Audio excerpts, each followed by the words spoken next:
saw the unboxing video.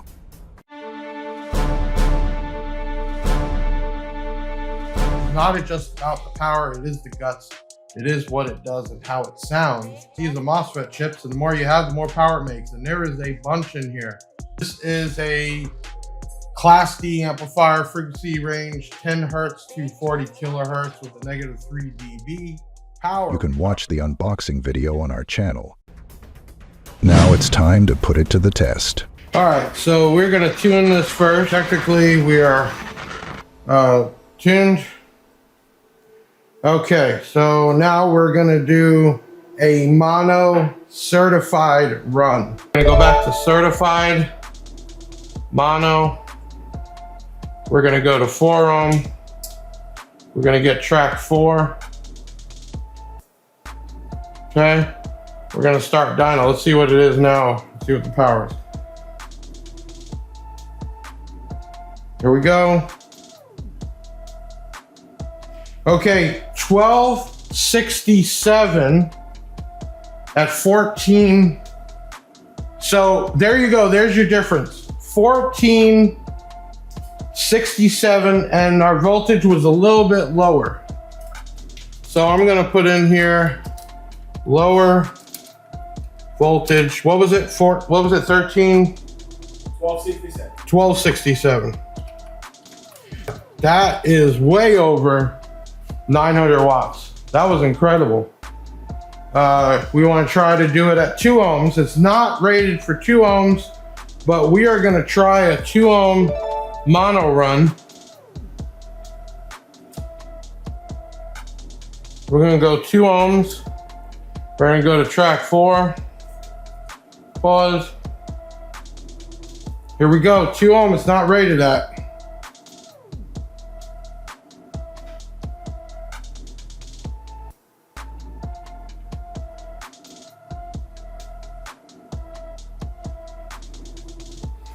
Okay, so we got 1354 at 2 ohms. It's not rated at 2 ohms, but it did it. 13, what did I say it was? 1354, so there wasn't much difference. That was certified though. That was incredible. Wow, not expecting that at all. The paperwork, as you saw in the unboxing, was talking about 4 ohms. Bridged was going to be 900 watts at 14.4. We were right about 15 volts, which meant it did way over certified. So I guess the next thing is going to be uncertified. We're going to do uncertified at 4 ohm.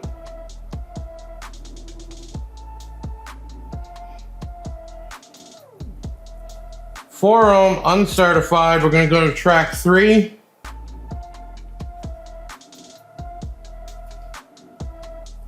Start dyno.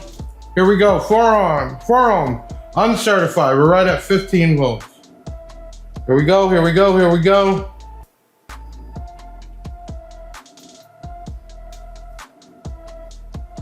Okay, 1341 at 1467. Okay, uncertified. Uncertified, make some notes here.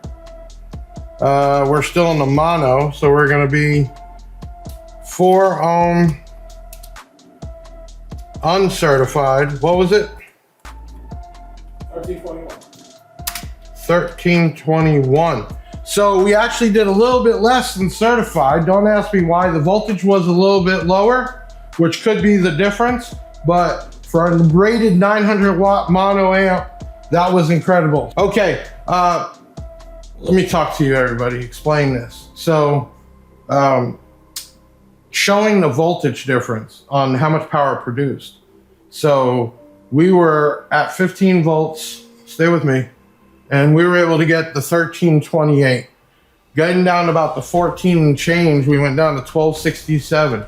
It is so important in your vehicle that you have proper, not only voltage, but you have enough amperage to supply the amp and enough capacity, okay? So running these tests right now. Let me change the camera here, okay? You have 3 40 amp banks and we have power supply. So in your vehicle, and that's just an 1800 watt amp. Now, the average person is not gonna put all that on an 1800 watt amp, but what I wanna tell you is it's so important to have proper batteries. So many people buy product 3000 watts and bigger and don't even have an extra AGM, and the car's only charging at 13 and change. So if you have the money for lithium, especially the Big Jeff lithium, you can do stuff like this. Now,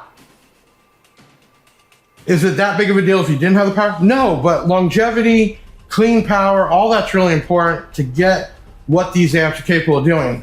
So in real life, let's just say you were running 13 and a half. Yeah, I bet you at that 1 volt less from the 14.72 we just did, yeah, you'd probably be closer to 1000 watts. So that shows you a difference in how important batteries and power is. And mech band alternators, you're talking about 500 bucks. I mean, this amp right here is $399. Why wouldn't you put a mech band alternator that would do so much for you? So we're able to do the mono runs. I'm just gonna repeat back what we had. We had the mono 4 ohm certified 1328, and then at 14.5 volts, we went down to 1267. It is only rated at 900 watts, so more for your money. It did do 2 ohm, but there was no big change or difference. Still over 1300 watts. Okay, uncertified, we got 1321, and dynamic power 1309. So no matter how you look at it, this amp is on the mono side is over 1000 watts, if not 12. You could technically, I think, would have no problem at 4 ohm running 2 750 watt subs on this, or 1 bigger sub because it's got power. So 400 bucks, you can put this amp in there, run one side of it to your mids and highs, and the other side to a sub or a couple subs for sure. RGB, all that, really cool. Great price, great quality, and the amp didn't even go above 99 degrees. So give me a minute. We're gonna unhook this up and get it back to stereo so we can go ahead and see what happens. We're back. We have this hooked up stereo. It's the first time doing stereo on the Dyno. Nothing different except we hook up left and right, which we have here. We have left and right. We're using the rear. I have this set to full range and we are in. So let's get this ball rolling. So we're gonna do a certified run, and we're gonna do 2 channel, and we're gonna go to 2 ohm, enter. It says track 409. Play, and start dyno. Here we go.